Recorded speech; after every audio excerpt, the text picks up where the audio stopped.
Ok, ben je t'en prie, Painette, raconte-nous un peu l'histoire. Alors, nous avons commencé depuis un moment déjà par voir d'abord les techniques de manipulation. Et j'avais annoncé il y a quelques semaines les biais cognitifs. Mieux vaut tard que jamais parce qu'il y a eu un long moment d'absence.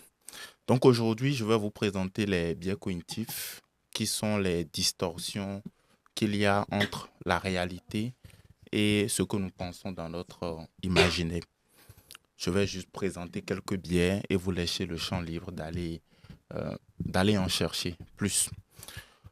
Du coup, je vais commencer par le biais de, de la négativité, le biais cognitif de la négativité, qui est une tendance à donner plus de poids aux expériences négatives, péjoratives, au détriment de celles positives. Et donc, c'est le fait pour nous de considérer beaucoup plus ce qui nous arrive de mal, de mauvais. Et en la matière, il y a quelqu'un qui a dit, pour illustrer, il y a quelqu'un qui a dit quelque chose que je trouve assez véridique. Et il dit, faites du bien aux hommes pendant 10 fois. Et si la 11e fois, vous en arrivez à leur dire, cette fois-ci, vraiment, je ne peux pas, ils oublient les 10 autres fois où vous leur avez fait du bien et se tablent sur la seule fois où vous avez dit non. Donc, cela montre en réalité que nous aimons beaucoup plus nous tabler, nous appesantir sur les mauvaises expériences que nous avons et nous balayons du revers de la main les expériences positives, les bonnes choses qui nous sont arrivées. Donc, c'est ça, le biais de négativité. En deuxième position, je vais présenter le biais de faux consensus. Le biais de faux consensus, c'est la tendance à penser que les autres sont beaucoup plus d'accord avec nous, plus qu'ils ne le sont en réalité. C'est le fait de penser que les autres pensent la même chose que nous, qu'ils sont d'accord avec ce que nous disons, mais en réalité, ils ne le sont pas vraiment. Et ceux qui souffrent beaucoup plus de ce biais, je vais là donner un exemple, ce sont les politiciens qui se donnent corps et âme pour battre de gigantesques campagnes, qui font des pieds et des mains pour organiser des temps de campagne, pour convaincre, pour présenter leurs projets de société et tout, et qui sont convaincus d'avoir la cote pour au final ne récolter que 0,25% des élections, de l'électorat. Voyez-vous, donc c'est le biais de faux consensus. Tu ciblais quelqu'un en particulier Non, non, ou... pardon, je ne cible personne. Bon, après, j'ai Je des idées, présente. des exemples en tête, mais c'est D'ac- pas grave. D'accord, d'accord. Tu pourras peut-être les présenter après. Non. Alors, donc, c'est ça un peu le biais de faux consensus. Alors, il y a également un autre biais cognitif, effet de halo.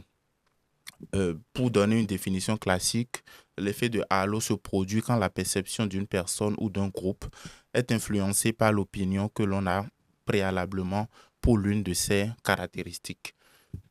Pour faire bref, c'est le fait de prendre juste la partie pour le tout ou une partie pour le tout. Je vais donner un exemple.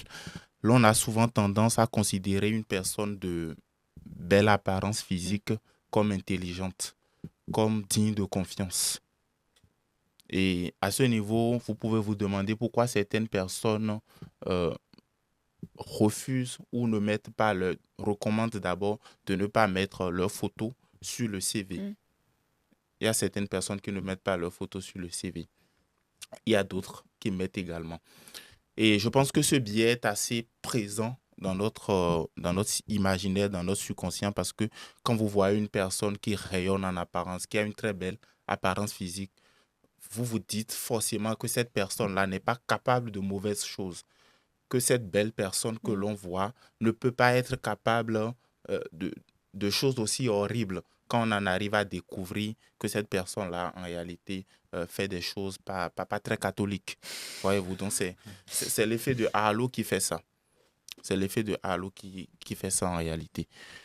Parce que c'est vrai que généralement, on a l'habitude de dire que tous les hommes sont beaux et que toutes les femmes sont Mm. belles. Bon, ces genres de formules d'autoconsolation qu'on se dit pour éviter la dépression, quoi. Pour ne pas déprimer. Et surtout, dire encore que, en réalité, que ce n'est pas la beauté physique qui compte, que c'est la beauté intérieure. Donc, je considère tout ça comme étant des phrases d'autoconsolation. Ça, c'était une parenthèse. Quelques pics, là. Le dernier biais que je vais présenter, c'est le biais qui fait l'effet Dunning-Kruger. Vous allez excuser mon niveau d'anglais, on ne peut pas faire mieux. Alors, c'est un biais qui est le résultat d'un biais cognitif qui amène les personnes les moins compétentes à surestimer leurs compétences. C'est un biais, on appelle ça encore biais de surconfiance, qui a été développé ou mis en exergue en 1999 par les psychologues américains David Durnin et Justin Kruges. Voilà, Kruges, c'est comme ça il s'appelle. Et c'est le fait de penser que l'on a les compétences, de surestimer ses compétences dans un groupe. Cela a rapport un peu, disons, c'est presque fait de l'ultra-crépidarianisme. Vous allez voir des personnes qui se prononcent sur tous les sujets, qui pensent tout savoir, qui se font experts en tout. Mais en réalité, lorsque vous allez vérifier ce qu'ils disent, c'est des connaissances mal assimilées. C'est presque fait de la crustrerie, fait du pédantisme vain, voyez-vous. Donc, c'est cela. C'est ça le biais de la surconfiance. Le fait de trop surestimer ses compétences. L'exemple que je peux donner en la matière, c'est l'exemple de ce jeune homme qui... Damien Maître. Bah, oui. Damien, juste. C'était marqué, là, je le vois en plus, Damien. Ouais, c'est l'exemple de ce jeune homme qui a juré par tous les saints qu'il va réussir à son examen. Qui va réussir à son examen, que si lui ne réussit pas, c'est que après lui le déluge, quoi. Mais qui en arrive au bout du rouleau, à échouer lamentablement à cet examen-là. Donc, c'est qu'il a surestimé ses compétences. Et on peut dire, pour finir, que c'est un biais qui dérange beaucoup aussi les personnes intelligentes.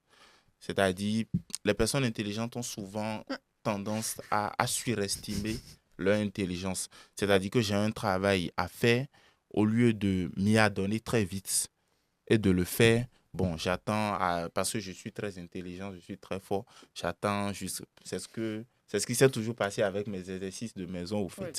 J'attends toujours à la dernière minute avant de le faire. C'est la base, ça. Ouais. Ah bon. C'est donné ça comme argument maintenant. Ah non, je suis juste rendu, j'en suis désolé.